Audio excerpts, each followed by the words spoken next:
है कि आप सभी का ये टेस्ट अच्छा गया होगा। मेरे पास इसका आंसर है। तो चलिए इस सेशन में हम देखते हैं कि आखिर कैसे क्वेश्चन आए थे और कुछ कुछ क्वेश्चंस जो कि अच्छे थे उनका हम देखेंगे और अच्छे से आप कैसे अटेम्प्ट ले सकते थे। चलिए सेशन को स्टार्ट करते हैं। सबसे पहले अगर आप देखें तो जो पहला क्वेश्चन था, अगर आप गौर से देखो तो ये कह रहा है the power to increase the number of जजेस in the Supreme Court of India is vested in, ठीक है, कि आपका भारत के सर्वोच्च न्यायालय में न्यायाधीशों की संख्या बढ़ाने की शक्ति किसमें निहित है। तो इसका आंसर होगा, आपका पहला का आंसर होगा बी। पार्लियामेंट के पास ये पावर है कि वह जो है नंबर ऑफ जजेस बढ़ा सकती है सुप्रीम कोर्ट में। क्लियर है। दूसरा आपका क्वेश्चन था कि in which year was ICS Indian civil services जो है उसका नाम रिप्लेस करके IAS कर दिया गया था, ठीक है। तो दूसरा का आपका आंसर होगा 1947, आंसर होगा ए। 1947 में जो है ICS का नाम जो है IAS किया गया, इंडियन पुलिस का नाम जो है IPS किया गया और इन दोनों को ही ऑल इंडिया सर्विसेज में छोड़ दिया गया, ठीक है। इसके बाद से आपका तीसरा कह रहा है कि the Supreme Court of India is a court of record. इसका मतलब क्या है, ठीक है, कि सुप्रीम कोर्ट ऑफ इंडिया जो है उसको कोर्ट ऑफ रिकॉर्ड बोलते हैं। इसका मतलब क्या है, it has to keep a record of its own decision, all its decision have evidentiary value and can not be question in any court, ठीक है। It has the power to punish for its content, no appeal can be made against its decision, ठीक है। तो इसका आपका answer क्या होगा भाई कि ऑल इट्स डिसीजन, जो भी इसके डिसीजन होते हैं, हैव एविडेंशियरी वैल्यू और can not be question in any court, मतलब एविडेंस की तरह यूज हो सकता है और किसी भी कोर्ट में आप क्वेश्चन नहीं कर सकते। कोर्ट ऑफ रिकॉर्ड का मतलब असल में ये है, ठीक है। चौथा कह रहा है कि which constitutional amendment act said that the same person could be appointed as the governor of 2 or more than 2 states, ठीक है। कौन से कॉन्स्टिट्यूशनल अमेंडमेंट से आया था कि भैया एक ही जो व्यक्ति है, मतलब एक ही जो व्यक्ति है उसको एक से अधिक स्टेट्स का गवर्नर हम बना सकते हैं, ठीक है। तो इसका आपका आंसर होगा भाई चौथा का सी, ठीक है। 7th कॉन्स्टिट्यूशनल अमेंडमेंट से ये प्रोविजन आया था भाई एक कोई पर्सन जो है वह एक से अधिक राज्य का क्या हो सकता है, गवर्नर हो सकता है। क्लियर है। पांचवें क्वेश्चन की बात करते हैं कि how many members could be nominated to the legislative council by the governor, ठीक है। कितने जो है मेंबर्स को हम नॉमिनेट कर सकते हैं लेजिस्लेटिव काउंसिल में, जो गवर्नर है कितने कॉन्स्टिट्यूएंट जितने मेंबर होते हैं उसमें से कितने मेंबर्स को कर सकता है नॉमिनेट। तो पांचवा का आपका आंसर होगा 1/6। काफी आसान सा ये क्वेश्चन था। छठवा कह रहा है according to article 213 who can promulgate ordinance when legislative assembly is not in session, ठीक है। कि आर्टिकल 213 के अनुसार कौन जो है ऑर्डिनेंस पारित कर सकता है जब लेजिस्लेटिव असेंबली जो है सेशन में ना हो। क्लियर है। तो आपके पास ऑप्शन है parliament, minister of state, governor और कैबिनेट सेक्रेटरी, ठीक है। तो काफी आसान क्वेश्चन ये भी था कि भाई गवर्नर के पास ये अधिकार होता है कि वह जो है ऑर्डिनेंस पास करेगा जब इसलिए क्या हो, सेशन में ना हो। क्लियर है। अगला क्वेश्चन है कि which article provides for legislative council in the state. Legislative council के लिए कौन सा आर्टिकल अपने पास है, पता है आपको, आर्टिकल 171। आठवां कह रहा है कि what is the right method to establish or cancel the second chamber in state, ठीक है, जिसको स्टेट लेजिस्लेटिव काउंसिल हम लोग बोलते हैं। कि आखिर ये राइट तरीका क्या है, उचित तरीका क्या है जिससे कि हम क्या कर सकते हैं, कैंसल कर सकते हैं या एस्टेब्लिश कर सकते हैं किसी भी जो लेजिस्लेटिव काउंसिल है किसी स्टेट में। पहला आपका कह रहा है कि proposal in house of people with simple majority, ठीक है। Proposal in legislative assembly with simple majority, proposal in legislative assembly with full majority along with law passed by parliament, proposal in house of people with full majority, ठीक है। तो अगर आप गौर से देखो तो इसका आंसर क्या होगा भाई, बी, ठीक है। समझ में आ रहा है कि proposal in legislative assembly with simple majority अगर ये होगा तो उस आधार पे जो है एस्टेब्लिश या कैंसल हम कर सकते हैं। क्लियर है। तो आठवां का आंसर होगा बी। आगे बढ़ते हैं। 9th नंबर गौर से देखो। सबसे पहले क्या कह रहा है ये कि which of the following can not B dissolve but can be abolish, ठीक है। कि इनमें से कौन सा, जो भी आप 4 बॉडी दी हुई है इनमें से कौन सा जो है इसको हम डिसॉल्व तो कर सकते हैं लेकिन एबॉलिश नहीं कर सकते, ठीक है। सॉरी, डिसॉल्व नहीं हो सकता है लेकिन उसको एबॉलिश हम कर सकते हैं। समझ में आ रहा है, यानी कि वो हमेशा सेशन में रहेगा।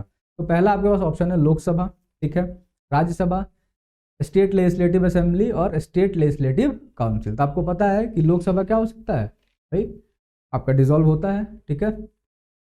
अरे होता है ना, जब भी सरकार नहीं बनती है, चुनाव होता है उस समय पे होता है। राज्यसभा जो है ये आपका क्या हो सकता है, नहीं हो सकता है। इसके अलावा डिसॉल्व नहीं हो सकता है, लेकिन एबॉलिस्ट भी नहीं हो सकता है, क्लियर है। इसके अलावा स्टेट असेंबली जो है ये डिसॉल्व हो जाती है, लेकिन ये आप गौर से देखो भाई, ये आप डिसॉल्व नहीं कर सकते हो लेकिन उसको एबॉलिश कर सकते हो। काफी अच्छा क्वेश्चन था ये। तो 9 का आंसर होगा क्या, आपका आंसर होगा डी, ठीक है। स्टेट लेजिस्लेटिव काउंसिल जो है इसका राइट आंसर है। 10वां क्या कह रहा है कि which is the only state in India to have common civil code, ठीक है। कॉमन सिविल कोड जो है आखिर किस स्टेट में है, तो आपका 10वां का आंसर होगा गोवा। गोवा जो है एक ऐसा स्टेट है जिसमें कि कॉमन सिविल कोड है। और यूनिफॉर्म सिविल कोड के रिगार्डिंग में भी काफ़ी बातचीत चल रही है, आप न्यूज़ में लगातार देख रहे हो कि इसके रिगार्डिंग अब ऑलमोस्ट जो है सभी स्टेटा में बहस स्टार्ट हो गई है कि भाई हमें लागू करना चाहिए कि नहीं करना चाहिए, ठीक है। इसलिए क्वेश्चन हम लोगों ने डाला था। 11 नंबर क्वेश्चन आप देखो क्या कह रहा है भाई कि with reference to the election of president of India consider the following statements, ठीक है।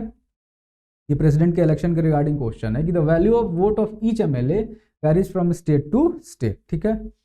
The value of vote of MPs of Lok Sabha is more than value of the vote of MP of Rajya Sabha, ठीक है।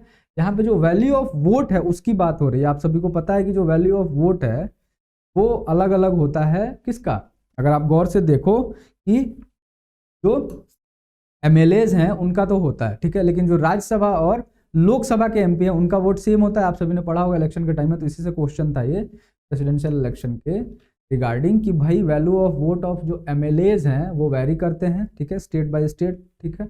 और जो एमपी हैं, राज्यसभा हो लोकसभा हो, उसका सेम होता है। तो इसीलिए ये तो करेक्ट हो जाएगा, क्योंकि डिफरेंट लिखा हुआ है। तो करेक्ट आंसर होगा 11वां का ए। 12वां क्या कह रहा है, जज of high court holds office until the age of, काफी स्ट्रेट फॉरवर्ड क्वेश्चन कि भाई हाई कोर्ट के जज जो है कितने साल तक जो है ऑफिस अपना रख सकते हैं। तो इसका आंसर होगा 60। The mobile court in India is the brain child of, mobile court का जो कॉन्सेप्ट आया, ठीक है, जा करके आप जो है प्रोवाइड करते हो जुडिशियल सर्विसेज, ये किसका आखिर ब्रेन चाइल्ड था, तो ये था आपका एपीजे अब्दुल कलाम का, ठीक है।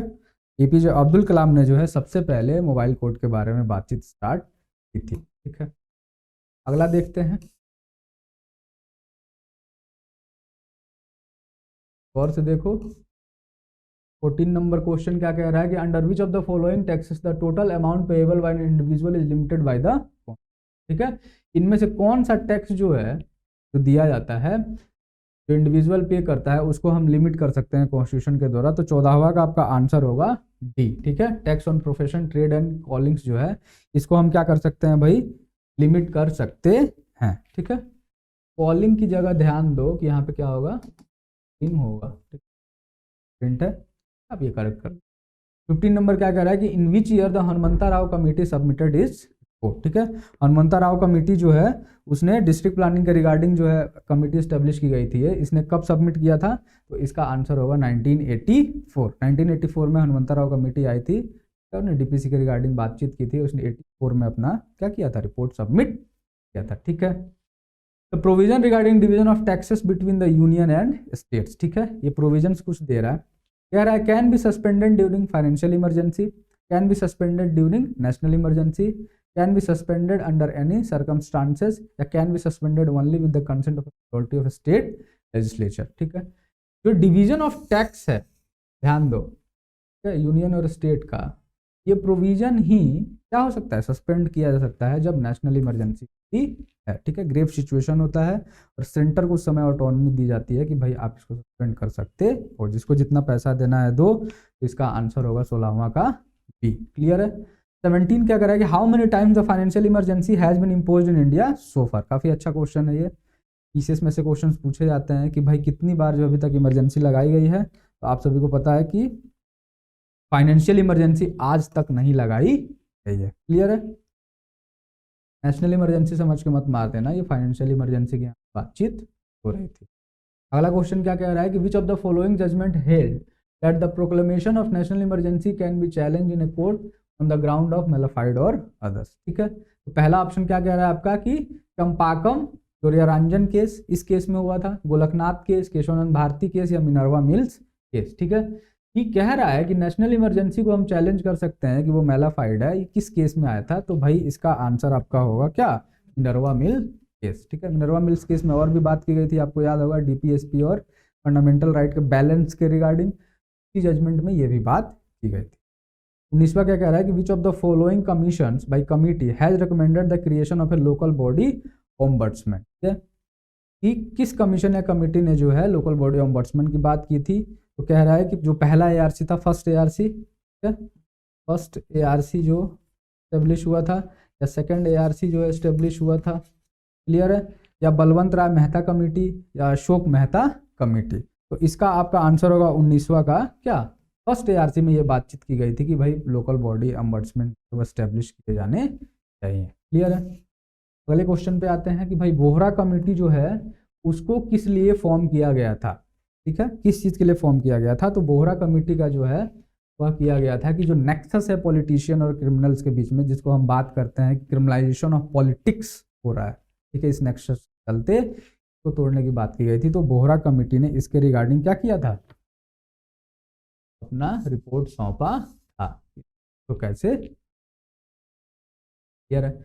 21वां क्या कर रहा है, the tenure of chairman of national human right commission, पता है आपको अमेंडमेंट आया था इसलिए क्वेश्चन डाला गया है कि भाई एनएचआरसी का जो है वो टेन्योर चेयरपर्सन का कितना है, ठीक है। तो इसका आंसर होगा, क्लियर है, आसान सा क्वेश्चन है, आपने अगर रिवाइज किया होगा तो।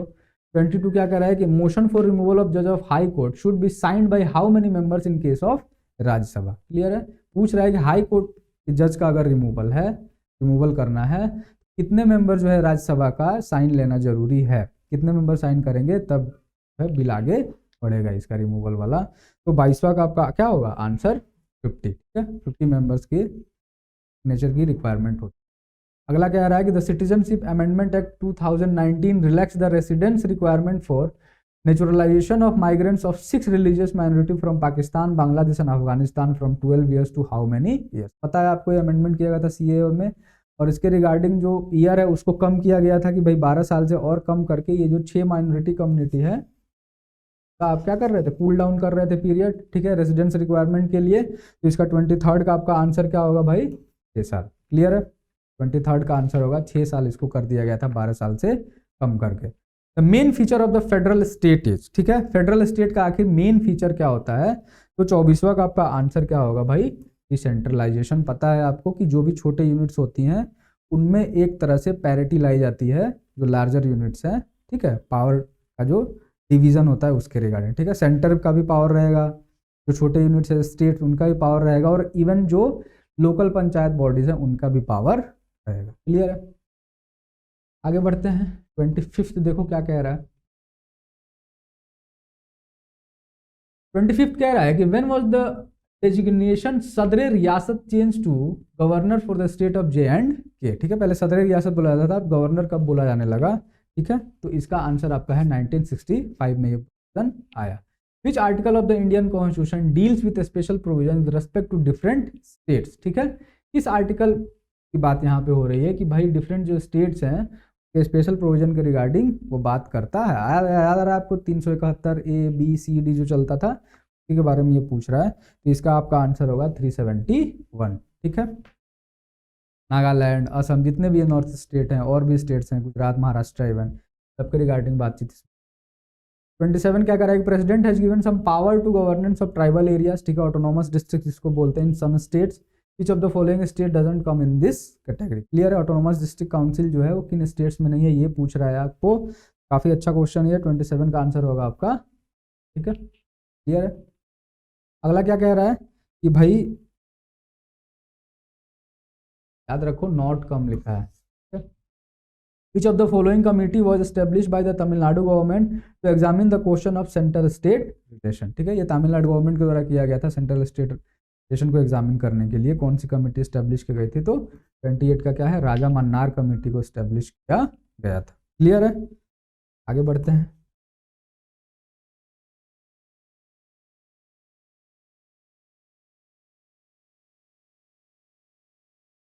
क्या कह रहा है देखो, the following was a member of Sarkaria commission, ठीक है, सरकारिया कमीशन का जो है इनमें से कौन सा मेंबर था, ठीक है, ये बीपीएससी एक बार ऐसे क्वेश्चन पूछ चुका है।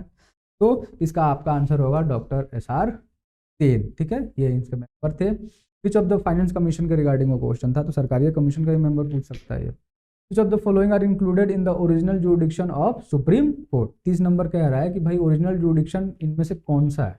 A dispute between the government of India and one or more state, a dispute regarding election to either the House of Parliament or that of legislature of state, a dispute between the government of India and UT, ठीक है, a dispute between two or more states, ठीक है।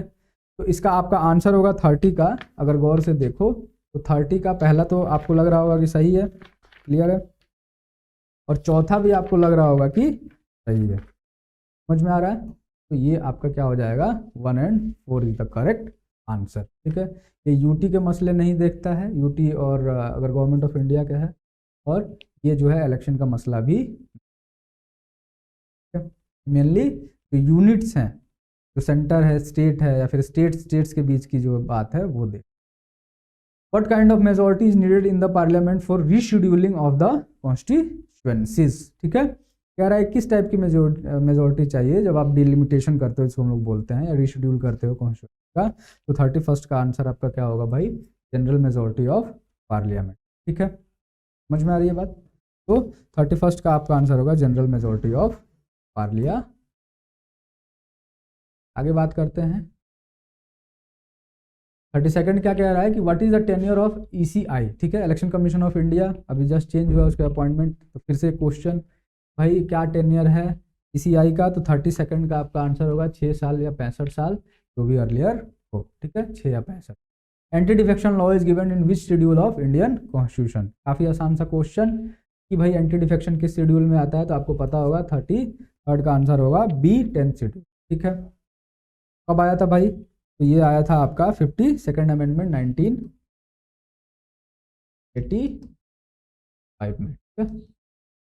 अगला क्या कह रहा है कि economic and social planning comes under which of the following, ठीक है। इकोनॉमिक और सोशल प्लानिंग जो है वो किस लिस्ट है आपका, यूनियन लिस्ट, कंकरेंट और स्टेट लिस्ट, इसमें किस में आता है, तो इसका आंसर होगा कंकरेंट लिस्ट, क्लियर है। 35 क्या कह रहा है कि which statement is not correct regarding Gram Sabha. Gram सभा में अगर आप गौर से देखो तो कौन सा करेक्ट नहीं है। It is a body consisting of person registered in the electoral roll of a village comprised with in the area of panchayat level, clear है। पहला बोल रहा है, ध्यान से देखो, not correct. Is a village assembly consisting of all the registered voter in the area of panchayat. Its power have been determined by the central government, ठीक है। Its power and function at the village level are state legislature and at the state level, ठीक है। तो 35 का आपका answer होगा क्या, कि सेंट्रल गवर्नमेंट जो इसका पावर डिसाइड करती है, जबकि ये गलत है। आपको पता है इसका पावर कौन डिसाइड करता है भाई, स्टेट लेजिस्लेचर, क्लियर है। तो आगे बढ़ते हैं 36 क्या कह रहा है, who is the current ECI of India, ठीक है। अभी करंटली कौन है हमारे इलेक्शन कमीशन ऑफ इंडिया, तो 36 का आपका आंसर होगा Rajiv Kumar. Article 368 is related to, सभी को पता है कि 368 जो है वो किस लिए आया हुआ है भाई, कि कॉन्स्टिट्यूशनल अमेंडमेंट के रिगार्डिंग ये आर्टिकल बात करता है। The process of constitutional amendment in India is taken from, कहाँ से लिया गया भाई, तो ये भी आसान सा क्वेश्चन है भाई, ये साउथ अफ्रीका से लिया गया। In how many ways the constitutional amendment in India can take place, कि अगर आप अमेंडमेंट करना चाहो तो कितने तरीके हैं आपके पास अमेंडमेंट करने के, ये पूछ रहा है। तो 39 का आपका आंसर होगा 3 तरीके हैं जिससे कि आप अमेंडमेंट कर सकते हो, ठीक है। याद आ रहा होगा आपको, एक सिंपल मेजोरिटी, एक स्पेशल मेजोरिटी और एक special majority with consent of state legislature, याद आ रहा है। 3 तरीके हैं जिससे कि आप क्या कर सकते हो भाई, अमेंडमेंट इंट्रोड्यूस कर सकते हो। 38वां क्या कर रहा है, the process of constitutional amendment in India is taken from, amendment देख लिया। हाँ, 40वां कह रहा है कि which of the following provision can be passed with the simple majority of the Parliament. इनमें से कौन सा जो है सिंपल मेजोरिटी चाहिए होती है पास करने के लिए, removal of CJI of supreme Court, of course इसके लिए स्पेशल मेजोरिटी चाहिए, पता होगा आपको, constitution of the state legislative council, इसी के लिए चाहिए होता है, ठीक है। तो 40वां का आपका आंसर क्या होगा भाई, B, ठीक है। मेंबर ऑफ पार्लियामेंट की सैलरीज वगैरह के लिए फंडामेंटल राइट ये सब दिया हुआ है, लेकिन इसका आंसर होगा 40वां का क्या, B, क्लियर है। 41वां क्या कह रहा है कि choose the correct statement about election commission. Election commission का जो रिगार्डिंग ये कुछ बात है, इसमें से करेक्ट स्टेटमेंट आपको देखना है। कह रहा है it was a single member body, the commission consist of 1 chief election commissioner and 2 election commissioners, ठीक है। Earlier there was only 1 election commissioner, but after election commissioner amendment act it became a multi member ठीक है, multi member body हो गया।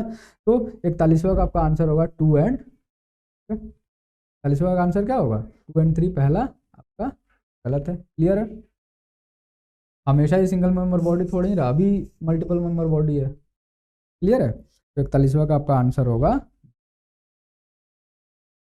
अगला कह रहा है कि which of the following constitution amended the age of voting from 21 year to 18 year. कौन से अमेंडमेंट से भाई ये एज जो है कम कर दिया गया वोटिंग एज?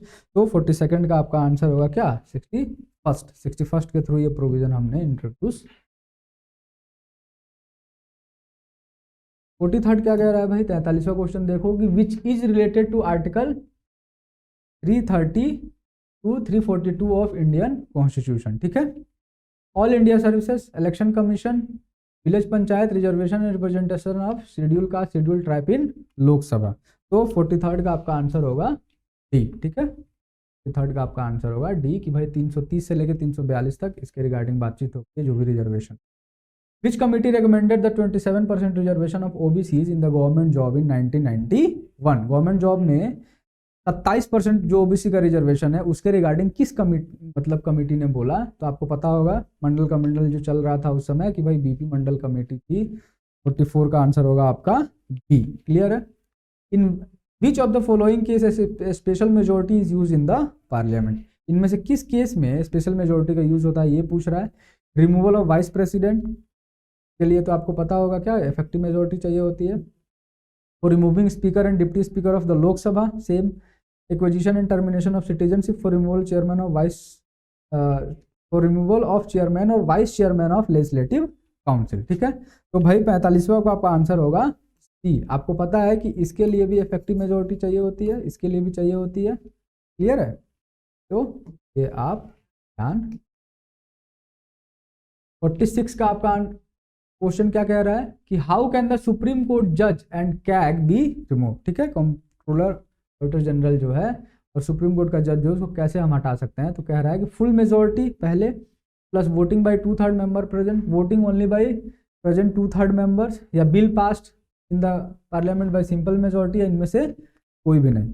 तो 46 का आपका आंसर होगा कि भाई ये दोनों कंडीशन फुलफिल होने चाहिए, फुल मेजोरिटी प्लस 2 और वोटिंग जो है 2/3 जो मेंबर हैं प्रेजेंट है उनके द्वारा होना चाहिए। ठीक है, 47 क्या कह रहा है कि what was the main purpose behind bringing the panchayati raj system to India? ठीक है, पीआरएस जो आया आपका पंचायती राज सिस्टम, उसका मेन पर्पस आखिर क्या था? पहला क्या कह रहा है, to prevent criminalisation of politics, development of villages, decentralisation of political power to the general people, to reduce election expenses. तो ध्यान से अगर आप ऑप्शन पढ़ोगे तो सबसे अप्रोप्रिएट आपको लग रहा होगा कि भाई जो पॉलिटिकल पावर है वो लोकल लोगों को दिया जाए, जनरल लोगों को दिया जाए, ग्रास रूट लेवल पे पावर ट्रांसफर हो, इसके लिए ये काम किया गया कि भाई पंचायती राज सिस्टम का गठन किया जाए। इलेक्शन कमीशन जो है वो कैसी बॉडी है? 48 पूछ रहा है। कॉन्स्टिट्यूशनल बॉडी है, स्टैट्यूटरी बॉडी है, इलेक्टिव बॉडी है, या इनमें से कोई भी नहीं है? तो आपको पता है कि ये कॉन्स्टिट्यूशनल बॉडी है। 48 का आंसर हो जाएगा A. Which of the following is not matched correctly? ठीक है, कॉन्स्टिट्यूशन 64th अमेंडमेंट एक्ट जो है 1990 में आया, 69 जो है 1991 में आया, 100th अमेंडमेंट जो 2015 में आया, और 45th अमेंडमेंट एक्ट जो है वो 1985 में है। थोड़ा टफ क्वेश्चन है लेकिन ठीक है, आपको थोड़ा बहुत जो है ये पीसीएस से पूछ देता है, तो इसका आपका आंसर होगा डी। ठीक है, ये जो 45th अमेंडमेंट है एक्ट है वो आपका क्या है 1985 में आया। क्लियर है, ये कब आया था? आपका आया था 90। क्लियर है। 50 क्या कह रहा है कि जो प्रवासी भारतीय दिवस है वो ऑर्गेनाइज किया जाता है ताकि हम जो है लार्ज नंबर ऑफ प्रवासी से कनेक्ट कर सकें। ठीक है, ये कन्वेंशन किस साल आखिर स्टार्ट हुआ था? तो प्रवासी भारतीय दिवस जो है 2003 से स्टार्ट हुआ, और महात्मा गांधी जब रिटर्न होकर के आए थे साउथ अफ्रीका से, इसके उपलक्ष्य जाता है, और इसके थ्रू हम अपने डायस्पोरा से रेगुलरली कनेक्ट करने का प्रयास कर रहे हैं। क्लियर है। अगला क्या कह रहा है कि in which part of Indian constitution special provision have been made for the national scheduled caste, national scheduled tribe, other backward classes and Anglo. ठीक है, तो पूछ रहा है कि इनमें से कौन सा पार्ट जो है, इनमें से कौन सा पार्ट डील करता है आपके एससी एसटी या ओबीसी या एंग्लो इंडियन से रिलेटेड। ठीक है, तो 51st का आपका आंसर होगा भाई ए। ठीक है, तो पार्ट आप देख रहे हो 16 है वो आपका डील करता है इन सभी, ठीक है, जो भी एससी एसटी ओबीसी से रिलेटेड है। ठीक। 52 क्या कह रहा है कि who has the right to decide that who will be included in the list of schedule caste and schedule tribe. काफ़ी अच्छा क्वेश्चन है कि आखिर किसके पास ये अधिकार है कि जो लिस्ट है SC और ST का उसमें किसको इंक्लूड किया जाए। तो अभी हाल ही में इस पर बातचीत हो रही थी कि भाई ये प्रेसिडेंट के पास अधिकार। क्लियर।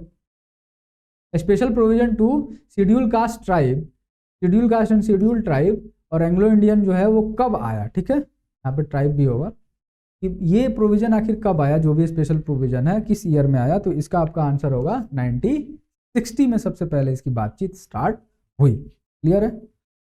54 क्या कह रहा है कि which of the following is not matched correctly, इनमें से कौन जो है नॉट मैच्ड करेक्टली, ठीक है। कि आर्टिकल 338 जो है क्या कह रहा है कि national commission for schedule tribe इसके लिए है। आर्टिकल 330 जो है reservation of seats for schedule caste and schedule tribe in Lok Sabha. Article 333 जो है वो कह रहा है representation of people of Anglo Indian community in the legislative assembly of the state. और आर्टिकल 331 क्या कर रहा है कि national commission for schedule caste, ठीक है। तो ये बेसिकली ये आर्टिकल दिए हुए हैं और इनमें से बोला गया कौन सा मैच जो है वो सही नहीं है। तो इसका आपका आंसर होगा 331, ठीक है। और ये किस लिए दिया गया था भाई, ये एंग्लो इंडियन के लिए आया हुआ था, ठीक है। एंग्लो इंडियन के लिए प्रोविजन था इसमें। क्लियर है। 55 क्या कह रहा है देखो, in which article of Indian constitution Hindi is defined as the official language of the, ठीक है। किस आर्टिकल के थ्रू ये बोला गया कि हिंदी जो ऑफिशियल लैंग्वेज है। तो 55 का क्या कह रहा है भाई, 55 कह रहा है कि आर्टिकल 343 के अनुसार जो है ये बोला गया कि हिंदी जो है इसके साथ इंग्लिश, मतलब इंग्लिश तो ऑफकोर्स था ही, हिंदी भी जो है क्या होगा ऑफिशियल लैंग्वेज की तरह यूज होगा, ठीक है। 56 क्या कह रहा है कि when was a committee of parliament on official language constitution, ठीक है, कि भाई ऑफिशियल लैंग्वेज के लिए कमिटी बनाई गई थी, इसका गठन कब किया गया था। 56 का आपका आंसर होगा 1976 में ये बात की गई थी, ठीक है।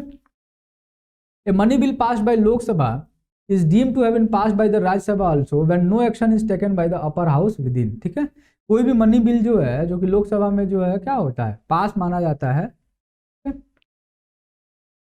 लोकसभा से गया और राज्यसभा में पास माना जाता है जब अपर हाउस एक्शन नहीं लेता है कितने दिनों तक। मान लो लोकसभा ने पास किया, राज्यसभा में गया और कोई एक्शन नहीं ले गया तो मान लिया कि पास हो गया। ये कब होता है भाई, तो इसका आपका आंसर होगा कि 14 दिन। आसान सा क्वेश्चन था ये। Which article of Indian Constitution have the provision of CAT, ठीक है, सेंट्रल एडमिनिस्ट्रेटिव ट्राइब्यूनल्स, ठीक है। किस आर्टिकल में बातचीत की गई है, तो आपका 58 का आपका आंसर क्या होगा सी, आर्टिकल 323, ठीक है। Which country has an example of a multi party system, किसमें जो है मल्टी पार्टी सिस्टम है, तो 59 का आपका आंसर होगा। क्लियर है, इसमें जो है मल्टी पार्टी सिस्टम है। बाकी जो आप देख रहे हैं इसमें दो पार्टियां मेनली एक्ट करते हैं। विच of the following is the constitutional body, ठीक है, इनमें से कौन सी जो है कॉन्स्टिट्यूशनल बॉडी है, तो आपका 60 का आंसर हो जाएगा डी, ठीक है। National commission for schedule caste जो है वो क्या है पता ही आपको, एक कॉन्स्टिट्यूशनल बॉडी है। बाकी की तीनों जो है वो क्या है स्टैट्यूटरीज बॉडी। क्लियर है, आगे बढ़ते हैं। 61 क्या कह रहा है,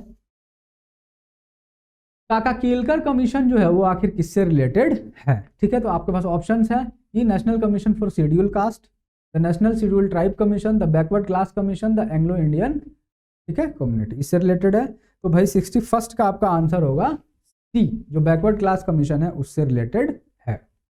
which of the following is not true of article 32 of Indian constitution, ठीक है। इनमें से आर्टिकल 32 के रिगार्डिंग कौन सी बात सही नहीं है ये पूछ रहा है। It gives the Supreme Court power to issue writs for the enforcement of fundamental right, ठीक है।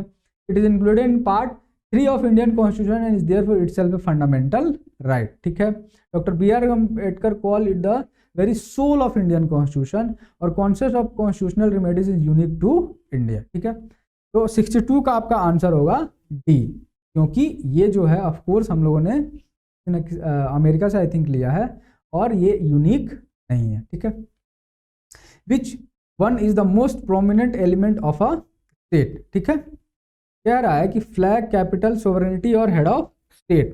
जो 63rd है वो कह रहा है कि फ्लैग जो मोस्ट प्रोमिनेंट एलिमेंट किसी स्टेट का है वो क्या है, क्या वो फ्लैग है, क्या वो कैपिटल है, सोवरेनिटी या हेड ऑफ स्टेट है। तो 63rd का आपका आंसर होगा सोवरेनिटी, ठीक है। कोई भी बाहर का देश जो है वो हमारे काम में दखल अंदाजी ना करे, वो सबसे प्रोमिनेंट फैक्टर होता है, ठीक है, किसी स्टेट का, उसी को सोवरेनिटी बोलते। क्लियर है कि हम अपने डिसीजन खुद ले सकते।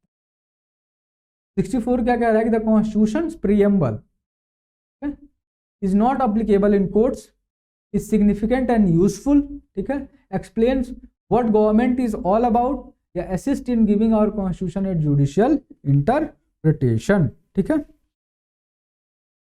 कह रहा है कि जो कॉन्स्टिट्यूशन का प्रीएम्बल है वो एप्लीकेबल नहीं होता है कोर्ट में, वो सिग्निफिकेंट और यूजफुल होता है, एक्सप्लेन करता है जो गवर्नमेंट आखिर क्या है, ठीक है, अपनी गवर्नमेंट क्या है, और असिस्ट करता है हमें कि जो भी जुडिशियल इंटरप्रिटेशन है कि कॉन्स्टिट्यूशन के बारे में अगर कोई भी प्रोविजन जुडिशियरी को इशू होता है तो वो प्रीएम्बल को रेफर कर सकता है। आपके पास कोर्ट्स हैं तो 64 का आपका होगा सभी काम जो है करता है। क्लियर है कि भाई ये सभी काम तो करता ही है, कोर्ट में एप्लीकेबल नहीं होता है, ठीक है, समझ में आ रहा है। The state is everywhere it hardly leaves a void, ये स्टेटमेंट है, ठीक है, और ये बोल रहा है कि this declaration defines the term, ये जो आप पढ़ रहे हो स्टेटमेंट कि the state is everywhere it hardly leaves a void, का मतलब क्या है, welfare state, communist state, democratic state या पुलिस स्टेट, किसकी बात हो रही है, तो 65 का आपका आंसर होगा ऑफ कोर्स वेलफेयर स्टेट, ठीक है। Which of the following acts introduce the principle of constitutional autocracy, ठीक है, कि इनमें से कौन से एक्ट ने कॉन्स्टिट्यूशनल ऑटोक्रेसी जो है वो लाया था, तो भाई इसका आपका आंसर होगा 1935, ठीक है। इसी में जो है प्रॉपर तरीके से प्रोविंसेस को थोड़ी बहुत ऑटोनॉमी दी गई, ठीक है, पहले तो डायरकी थी, उसके बाद हम लोगों ने प्रोविंशियल ऑटोनॉमी दी। अब क्या कह रहा है, which act for the first time made it possible for Indians to take some share in the administration of their country, ठीक है, इनमें से किस एक्ट के थ्रू जो है सबसे पहले इंडियन ने पार्टिसिपेट किया। क्लियर है एडमिनिस्ट्रेशन के काम में, तो 67 का आपका आंसर होगा चार्टर एक्ट 1833, ठीक है।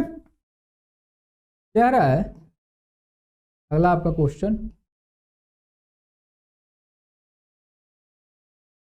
which one of the following said a constitution is like a machine, it is a lifeless thing, it acquires life because of the man who control it, and India needs today nothing more than a set of honest men who will have the interest of the country before them। काफी अच्छा statement है कि भाई अगर आप constitution को ऐसे देखो तो कुछ भी नहीं है, लेकिन जो लोग उसे कंट्रोल कर रहे हैं उससे जो है उसमें लाइफ आता है, ऐसे तो लाइफलेस है वो, और इसलिए ऑनेस्ट मैन की काफी ज्यादा रिक्वायरमेंट है। कुल मिला के बात ये कही गई है, और ये किसने कहा था भाई, 68 का आपका आंसर होगा डी, क्योंकि इनमें से किसी ने भी नहीं कहा था, इसका बोला किसने था, राजेंद्र बाबू, राजेंद्र साथ का स्टेटमेंट है ये। क्लियर है। The concept of a union of state in Indian constitution has been derived from, ठीक है, ये जो कॉन्सेप्ट है यूनियन ऑफ स्टेट का ये आखिर कहाँ से डिराइव किया गया है, तो ऑफ कोर्स ये जो है ब्रिटिश नॉर्थ अमेरिकन एक्ट 1867 से डिराइव किया गया है। क्लियर है। विच one of the following is not a directive principle of state policy, इनमें से कौन सा डीपीएसपी नहीं, आपसे ये पूछ रहा है, तो आपका 70 का आंसर होगा डी, कि भाई free education for children up to the age of 16 years, ये जो है डीपीएसपी नहीं है। Which article of the Indian constitution is related to Indian foreign policy, इनमें से कौन सा जो है आर्टिकल या जो है इंडियन फॉरेन पॉलिसी से रिलेटेड है, तो 71 का आपका आंसर होगा 51। क्लियर है, याद आ रहा है आपको, ये भी डीपीएसपी है, यह जो है रिलेशन रखता है इंडियन फॉरेन पॉलिसी।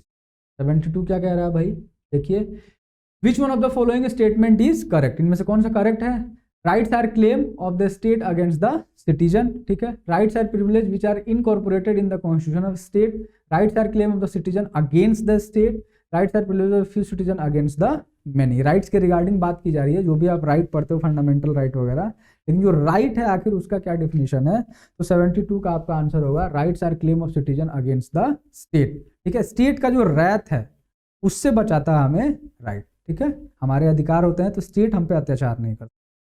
अगला क्या कह रहा है 73, विच of the following is not possible by a law of parliament under article 3 of constitution, ठीक है, इनमें से कौन सा जो है पॉसिबल नहीं है, ठीक है, जो आर्टिकल 3 है उसके रिगार्डिंग बातचीत हो रही है, तो 73 का आपका आंसर होगा D, admission of new states. आपको पता होगा आर्टिकल 2 है ये, मैच ये लिस्ट दिया हुआ है, इसको आपको मैच कराना है भाई कि जो भी स्टेट है इनका जो एग्जिस्टेंस है वो कब आया।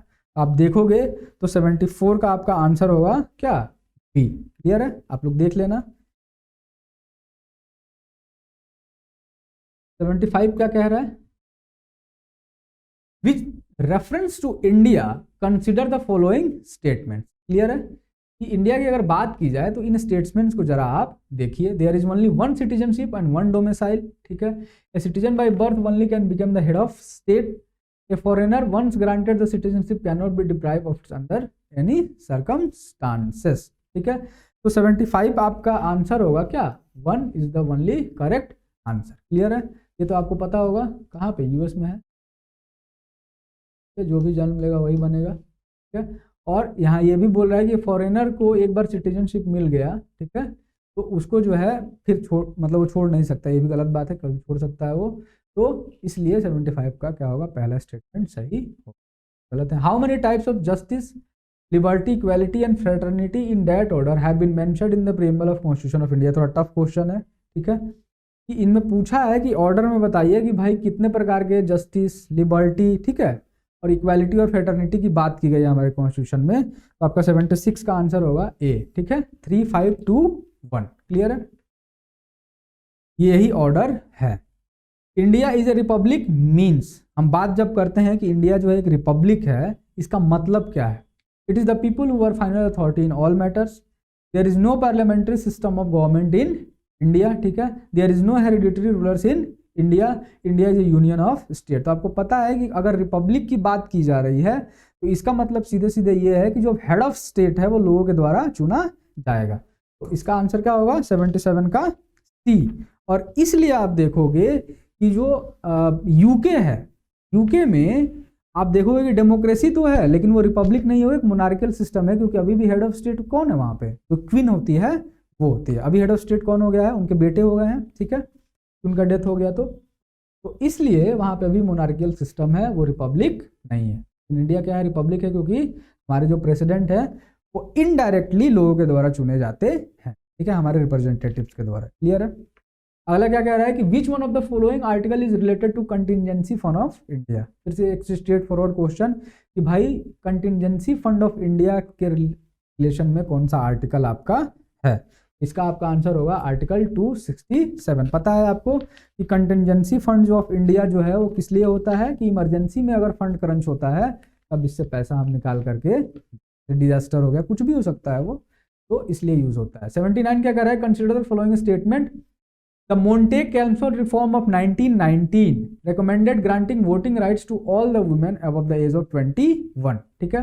The Government of India Act of 1935 gave women reserved seats in legislature। Clear है। तो 79 का आप गौर से देखोगे, 79 का आपका आंसर होगा बी, ठीक है, कि भाई पहला स्टेटमेंट क्या है आपका, गलत है, कि मोंटेग-कैल्मसफोर्ड 1919 से जो है वो वुमेन को वोटिंग राइट दे दिया गया जो 21 साल के ऊपर थी। क्लियर है। और जो दूसरा स्टेटमेंट है वो सही है कि जो गवर्नमेंट ऑफ इंडिया एक्ट है उसने जो है लेजिस्लेचर में वुमेन को रिजर्वेशन दिया। क्लियर है, ठीक है।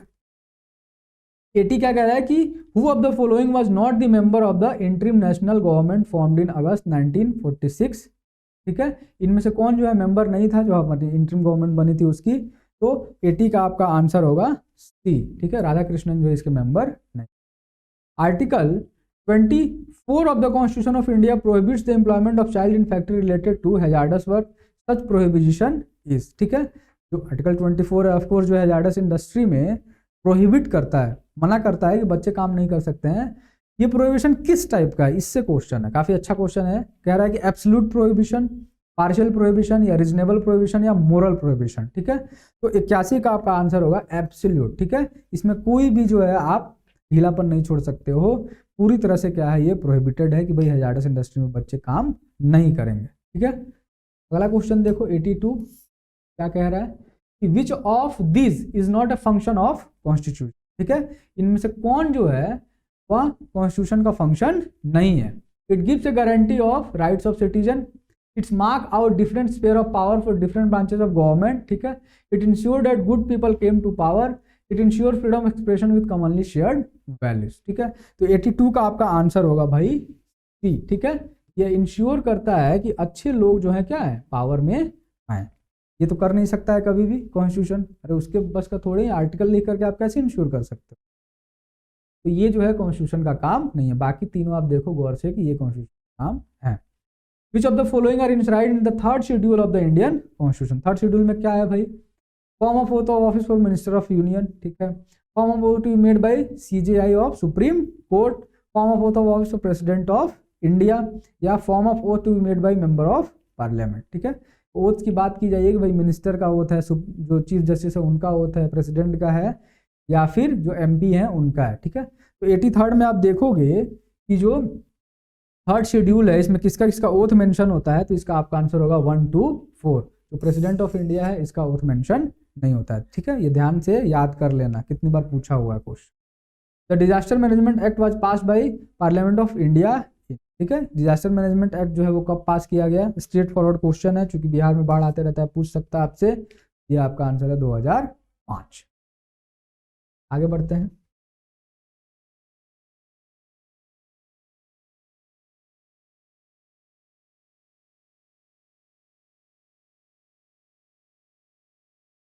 एटी फाइव देखो, और which of the following political feature which are common to India and the US, ठीक है। इनमें से कौन सा फीचर जो है वो US और इंडिया से कॉमन है?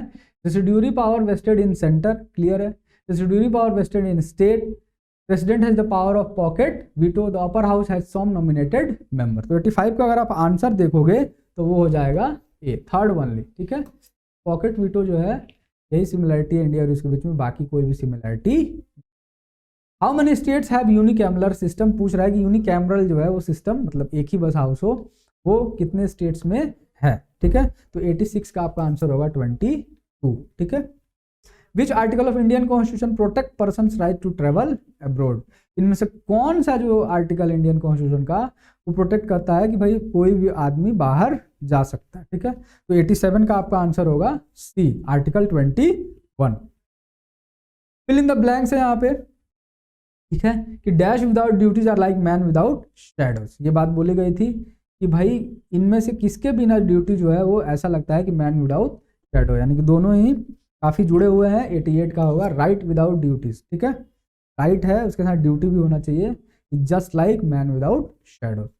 The DPSP of state is a cheque which is paid on bank's convenience, ठीक है। ये भी पूछता है कभी कभी स्टेट पीसेस के क्वेश्चन कि जो भी हमारे जब कॉन्स्टिट्यूशन हमारा बन रहा था और जो भी उस समय बॉडी में थे, ठीक है, कॉन्स्टिट्यूशन असेंबली के बॉडी में, उन्होंने कुछ कुछ स्टेटमेंट बोले थे, उससे डायरेक्ट क्वेश्चन पूछता है। तो यही एक क्वेश्चन है कि बोल रहा है कि DPSP जो है वो चेक है विच is paid on the banks convenience. का मतलब साफ साफ ये है कि जब भी पैसा होगा तभी DPSP को आप इंप्लीमेंट करोगे, और इसीलिए उस प्रोविजन को DPSP में डाला गया, ठीक है। नहीं तो हम फंडामेंटल राइट में शुरुआत में ही डाल सकते थे अगर स्टेट के पास पैसा होता तो ये बात जो है किसने बोली थी? ये बात बोली थी आपका KT शाह ने, ठीक है। KT शाह ने ये बात बोली थी भाई DPSP जो है state policy is cheque which is paid on bank's convenience, ठीक है।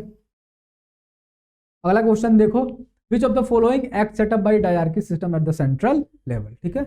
इनमें से कौन सा एक्ट ने जो है डायरकी सेटअप किया था? मैं बात कर ही रहा था क्वेश्चन में, इसका आपका आंसर होगा क्या? सेंट्रल लेवल पे डायरकी, चूंकि हम बोल रहे हैं, ये होगा आपका 1955 एक्ट। स्टेट लेवल पे कि स्टेट के प्रोविजन में एक प्रोविजन जो है जो रिजर्व रखा गया था, याद आ रहा होगा आपको, और एक प्रोविजन पे काम कर सकते थे, तो वो स्टेट लेवल पे था 1919 में, सेंट्रल लेवल पे।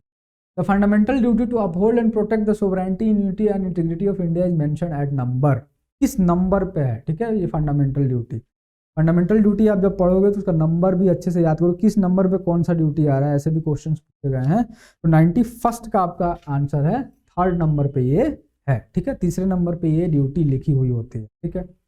Among the 4 pairs given below, which one of consists of correct combination of dignitaries who become vice president after having held diplomatic post of ambassador and high commissioner? इनमें से कौन से जो भी आपके वाइस प्रेसिडेंट हैं, इन्होंने ये पोस्ट धारण किया वाइस प्रेसिडेंट का जब वो हाई कमिश्नर रह चुके थे और देशों के? तो 92 का काफी अच्छा क्वेश्चन है ये, डॉक्टर एस राधाकृष्णन और वीवी गिरी, ठीक है। विच ऑफ द 93 क्या कह रहा है? Which of the following statement regarding fundamental duty is not true, ठीक है। इनमें से कौन सा जो है फंडामेंटल ड्यूटी के रिगार्डिंग ट्रू नहीं है? They can be enforced by writs, ठीक है। They can be promoted only by constitutional methods, they can be used for interpreting ambiguous क्या है स्टैट्यूट्स, ठीक है। The performance of any particular duty come with in the sphere of constitutional law which court has to decide, ठीक है। तो 93rd का अगर आप आंसर देखो तो क्या होगा भाई, they can be enforce by writs. याद आ रहा है आपको, जो फंडामेंटल ड्यूटी है आप इन्फोर्स नहीं कर सकते हो, मैं स्टार्ट में बता रहा था, तो इसलिए इसका आंसर होगा A. Prior to the completion of tenure the Lok Sabha can be dissolve. 94 क्या कह रहा है कि कंप्लीशन ऑफ अगर नहीं हुआ है तो लोकसभा कैसे डिसॉल्व हो सकता है, by the will of president, by the speaker, by the president on the recommendation of council of minister, या by the president on the recommendation of speaker, ठीक है। तो आपको ऑब्वियसली इसमें से अप्रोप्रिएट ऑप्शन दिख रहा होगा क्या, काउंसिल ऑफ मिनिस्टर के सहमति के बिना कोई भी जनरली डिसीजन नहीं लेता है प्रेसिडेंट, इसलिए 94 का आंसर होगा सी, ठीक है, क्लियर है। 95 क्या कह रहा है कि the two UT Union Territory which have been given right to take part in the election of President of India by the 70th Amendment of Indian Constitution are, ठीक है। आपको पता होगा कि स्टेट के साथ साथ 2 UT के जो मेंबर्स हैं वो भी भाग लेते हैं, क्लियर है, इलेक्शन में। तो कौन कौन से भाई हैं आपको पता होगा, दिल्ली और पुडुचेरी। दिल्ली और पुडुचेरी जो है वो प्रेसिडेंशियल इलेक्शन में भाग लेते हैं, जो कि 70th अमेंडमेंट से ये प्रोविजन आया था। 96 क्या कह रहा है कि in India the president is elected bye, कैसे इलेक्ट होता है भाई प्रेसिडेंट अपने यहाँ, एक तो डायरेक्ट इलेक्शन, ये गलत है, बता रहा था कि इनडायरेक्ट इलेक्शन से होता है। दूसरा single transferable vote system, proportional vote system, ठीक है। तो जो सिंगल ट्रांसफरेबल वोट सिस्टम है इसके साथ प्रोपोर्शनल जो रिप्रेजेंटेशन है उसके थ्रू होता है, तो इसका आंसर हो जाएगा 96 का डी। 97 क्या कह रहा है, the concept of human rights primarily emphasises on, ठीक है। जो ह्यूमन राइट का कॉन्सेप्ट है वो आखिर किस पे एम्फेसिस करता है, तो 97 का आपका आंसर क्या हो जाएगा भाई, 97 का आंसर हो जाएगा D, dignity of man as a human being, clear है। जो एमनेस्टी इंटरनेशनल पूछ रहा है 98 में कि एक ऑर्गेनाइजेशन है, ठीक है, वो क्या है, an agency of United Nation to help refugees of civil war, a global human right movement, a non governmental voluntary organisation to help extremely poor people, या an inter governmental agency to cater medical emergencies in war ravaged nation, ठीक है। Amnesty International के regarding ये question है, तो 98 का आपका answer हो जाएगा क्या, a global human right, clear है।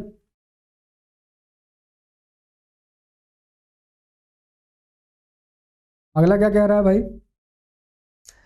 अगला पूछ रहा था headquarter of international court of ICJ, international court of justice का हेडक्वार्टर कहाँ पे है, तो आप सभी को पता होगा, काफ़ी केस भी चला हुआ था के रिगार्डिंग, नेवी ऑफिसर थे उन पे, और इसलिए काफ़ी फेमस भी हुआ था कि 99 का आपका आंसर होगा हेग, ठीक है। हेग में जो है नीदरलैंड जो है वहाँ पे इसका क्या हेडक्वार्टर है, क्लियर है। Who among the following has been the first person to deliver speech in Hindi at UN? UNO में हिंदी में सबसे पहले किसने हिंदी में स्पीच दिया था UN में, ये आपसे क्वेश्चन पूछा है, तो 100 का आपका आंसर होगा सी, ठीक है, Atal Bihari Vajpayee.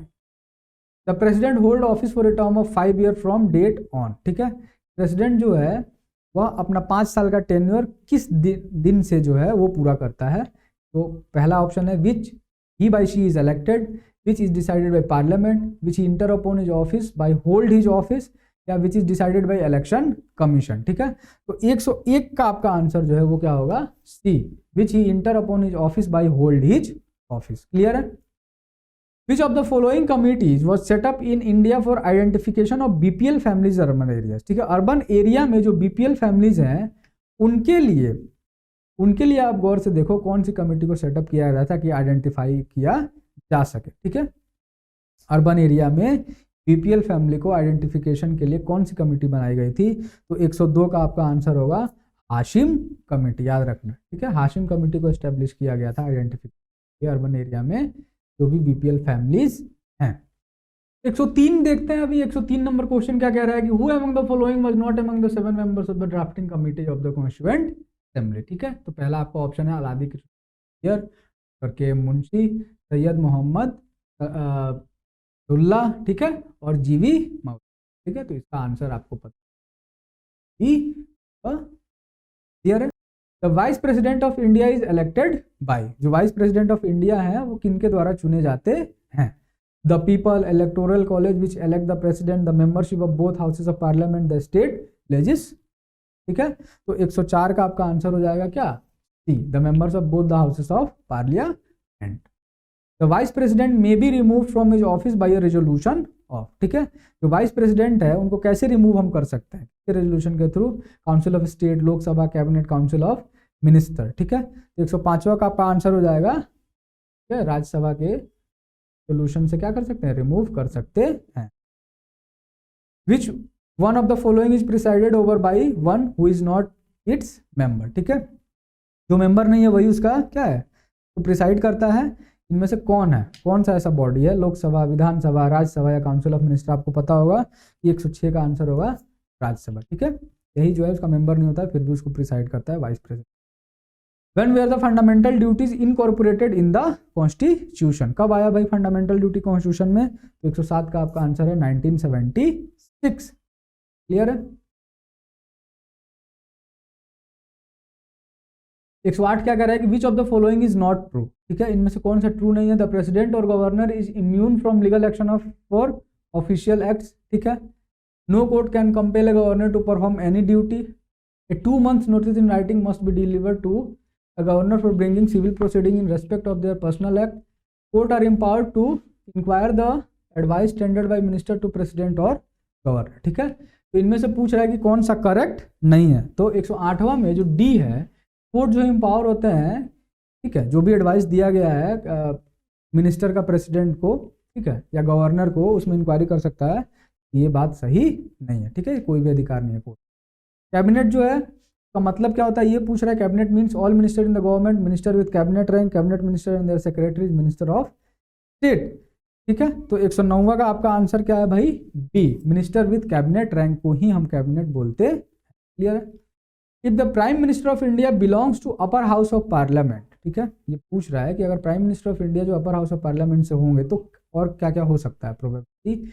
He will not be able to vote in his favor in the event of a no confidence motion. He will not be able to speak on the budget in lower house. He can make a statement only in the upper house. He will have to become a member of the lower house within 6 months after being sworn in as the prime.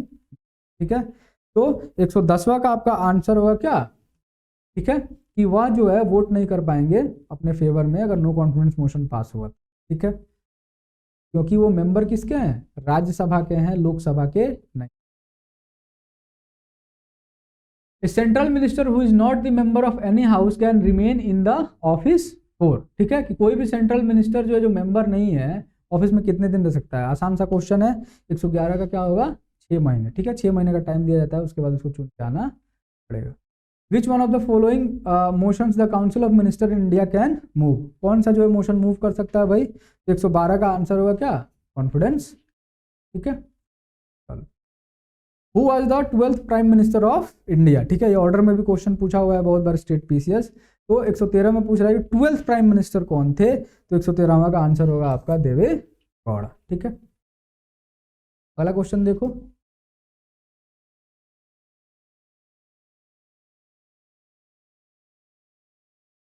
One 14 क्या कर रहा है कि which one of the following terms does not appear in the constitution of India, ठीक है, इनमें से कौन जो है वो कॉन्स्टिट्यूशन ऑफ इंडिया में अपीयर नहीं होता है। तो 114 का आपका गौर से देखो क्या है, annual finance statement, appropriation bill, budget, consolidated fund of. 114 का आप देखोगे कि भाई ये टर्म ही अपीयर नहीं होता है, बजट कहीं भी लिखा हुआ नहीं है। The attorney general of India is a legal adviser to, जो अटर्नी जनरल ऑफ इंडिया है वो आखिर किसका लीगल एडवाइजर होता है? President of India, prime minister, Lok Sabha या गवर्नमेंट ऑफ इंडिया। तो 115वां का आपका आंसर होगा क्या, 115वां का आपका आंसर होगा government of India.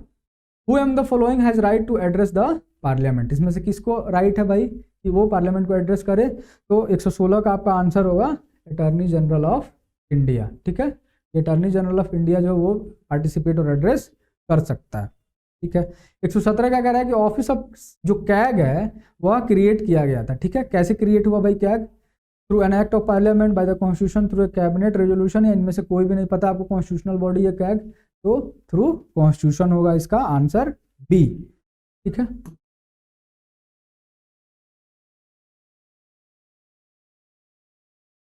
Which one of the following state has the highest number of reserve seat for the scheduled tribe in Lok Sabha, ठीक है, इनमें से किस स्टेट के पास जो है हाईएस्ट नंबर है एसटी का, ये पूछ रहा है आपसे। तो 118वां का आपका क्या होगा आंसर भाई, सी, एमपी के पास सबसे ज्यादा सीट्स हैं। विच one of the following is not a part of fundamental duty, ये जो है इनमें से कौन से फंडामेंटल ड्यूटी नहीं होते हैं?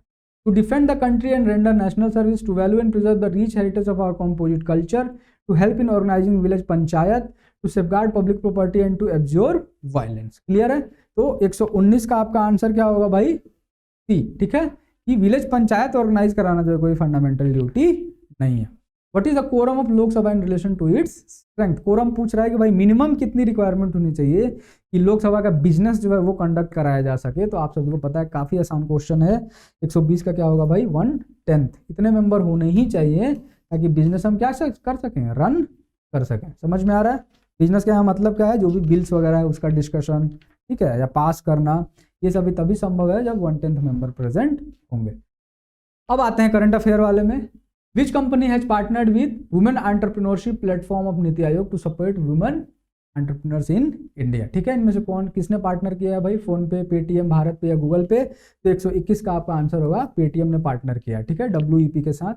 नीति आयोग की एक बॉडी है, ठीक है, ताकि वुमेन एंटरप्रेन्योर्स को हम सपोर्ट कर सकें। Which union minister has launch the prosperity through organisation campaign? 122 कह रहा है कि किसने लॉन्च किया भाई prosperity through organisation campaign? RK Singh, Piyush Goyal, Giriraj Singh या स्मृति ईरानी? तो 122वां का आपका आंसर होगा C, Giriraj Singh. India post has signed MOU with whom for logistic services? किसने साइन किया भाई MOU? ठीक है, किसके साथ इंडिया पोस्ट ने साइन किया ये पूछ रहा है। तो 123वां का आपका आंसर होगा federation of all India traders. With which country did India jointly inaugurate the Sittwe port? Sittwe port जो है किसके साथ किया भाई? ठीक है, इंडिया ने। आसान सा क्वेश्चन है ये सितवे पोर्ट वाला, म्यांमार के साथ। विच state has introduce a new policy called state robotics framework? ठीक है, स्टेट रोबोटिक्स फ्रेमवर्क जो है किसने इनिशिएट किया है? तो 125वां का आपका आंसर होगा तेलंगाना। ठीक है, जहां भी बिहार दिखे तो ये मत समझ लेना कि बिहार इसका आंसर होगा, कुछ और भी हो सकता है। उसका आंसर क्या था? Telangana. NITI Aayog in association with which organisation release best practices in social sector, एक कंपेंडियम 2023। ठीक है, किसने किया है भाई? नीति आयोग ने मिलकर किसके साथ? ये वाला जो आया हुआ है best practice in social sector, एक कंपेंडियम 2023। तो इसका आपका आंसर होगा 126वां का सी, UNDP के साथ किया है। काफी इंपॉर्टेंट क्वेश्चन है। विंडहोक डिक्लेरेशन जो है रिसेंटली आया था, किस फील्ड की आखिर बातचीत की जा रही है? डिक्लेरेशन किससे जुड़ा हुआ है ये डिक्लेरेशन? तो ये जुड़ा हुआ है फ्रीडम ऑफ प्रेस से। ठीक है, which country hosted the Pittsburgh climate dialogue? Pittsburgh climate dialogue किसने होस्ट किया भाई? काफी अच्छा क्वेश्चन है ये, जर्मनी ने किया। Where was the 10th land port inaugurated between India and Bangladesh? ठीक है, 10वां जो है लैंड पोर्ट कहाँ पे इनॉग्रेट किया गया? तो 129वां का आपका आंसर है डी। गौर से देखो कि भाई ये संभव है, ठीक है, ये तो ऐसे ही एलिमिनेट हो जाएगा। समझ में आ रहा है? Gujarat. In which state the first pharma park will be set up in Lalitpur district? ठीक है, कहाँ पे जो है, जो ललितपुर डिस्ट्रिक्ट है, ऑफकोर्स ललितपुर किसी को पता होगा तो इसका आंसर पता हो जाएगा। फार्मा पार्क वहाँ पे सेटअप किया गया है, तो ललितपुर जो डिस्ट्रिक्ट जो है वो उत्तर प्रदेश में आता है। इसका आंसर होगा डी। क्लियर है? अगले क्वेश्चन की तरफ बढ़ते हैं तेजी से। क्या कह रहा है भाई? 131। वेयर वॉज वीर नारी सम्मान समारोह ऑर्गेनाइज्ड बाय गुलमोहर मैत्री and Bihar Jharkhand director of NCC? ठीक है, ये जो वीर नारी समारोह, नारी सम्मान समारोह जो ऑर्गेनाइज किया गया है वो कहाँ किया गया है, ये मेनली पूछ रहा है।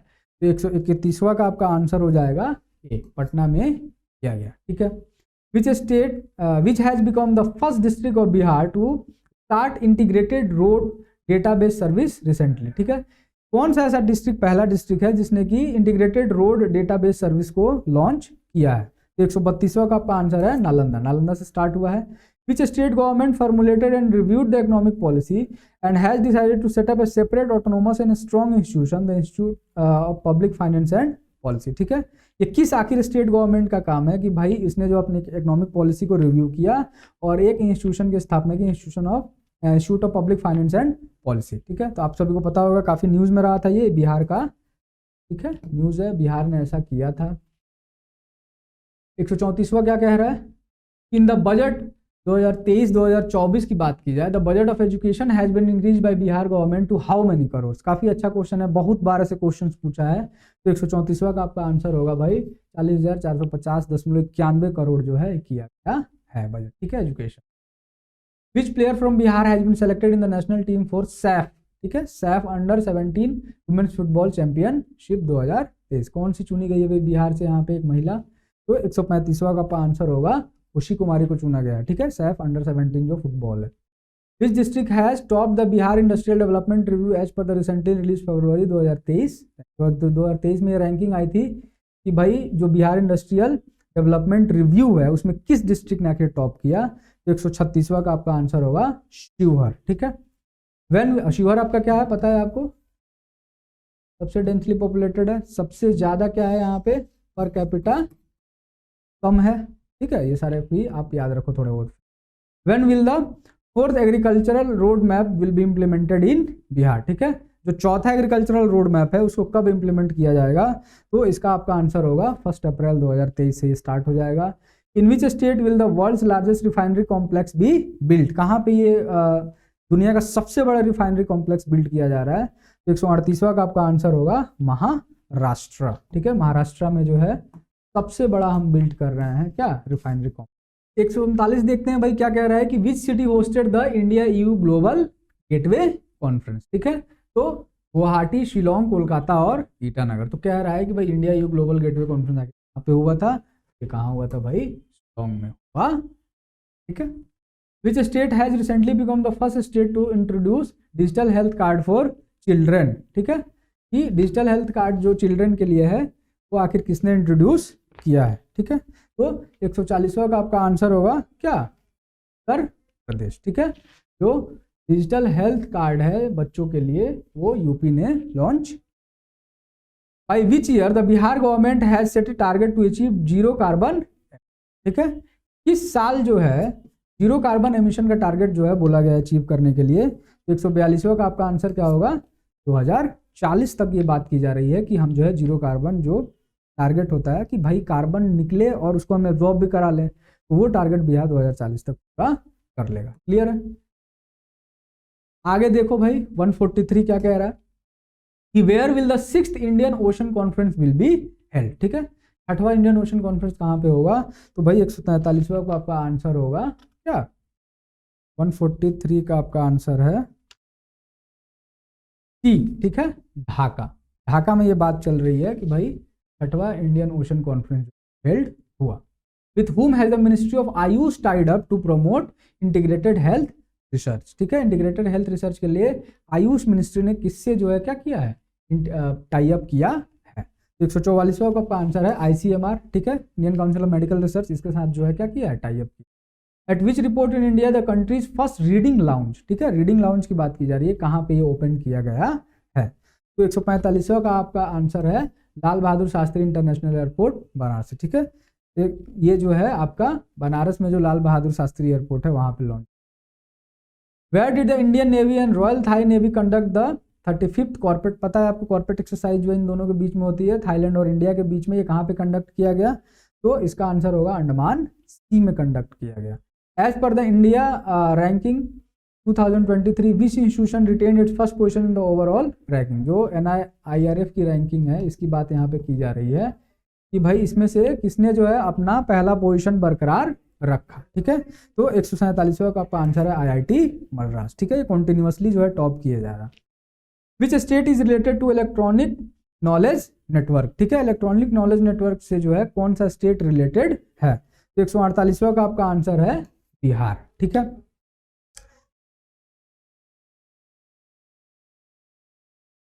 149 गौर से देखो। Which state has become the first state in India to adopt water budget? किसने जो वाटर बजट सबसे पहले अपनाया? कौन सा स्टेट था भाई?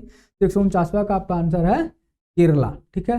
Which country is hosting the first global Buddhist conference, ठीक है। कौन सी कंट्री जो है वो होस्ट कर रही है आपका पहला बुद्धिस्ट कॉन्फ्रेंस? तो इसका आंसर होगा इंडिया। क्लियर है? तो इस टेस्ट में हमने देखा कि कुछ कुछ क्वेश्चंस हमने काफी बैलेंस तरीके से रखने की कोशिश की थी। कुछ क्वेश्चंस काफी आपको बैलेंस लगे होंगे कि मॉडरेट थे, कुछ टफ भी थे, और बहुत ही बेसिक हमने NCERT से भी क्वेश्चन उठाया था ताकि आपको रियल जो BPSC जैसे एग्जाम करवाती है वो फील मिल सके, ठीक है। तो हमारे चैनल से आप जुड़े रहिए। टेस्ट सीरीज का ये सीरीज जो है चलते रहेगा, ठीक है। वो 3 टेस्ट सीरीज अपने पूरे फुल फ्लो में है, ठीक है। हमारे चैनल को आप सब्सक्राइब कीजिए, लाइक कीजिए और बेल आइकन को जरूर दबाइए ताकि हमारा कंटेंट आपके पास पहुंचते रहे, ठीक है। इसी मैसेज के साथ धन्यवाद। जय हिंद, जय भारत।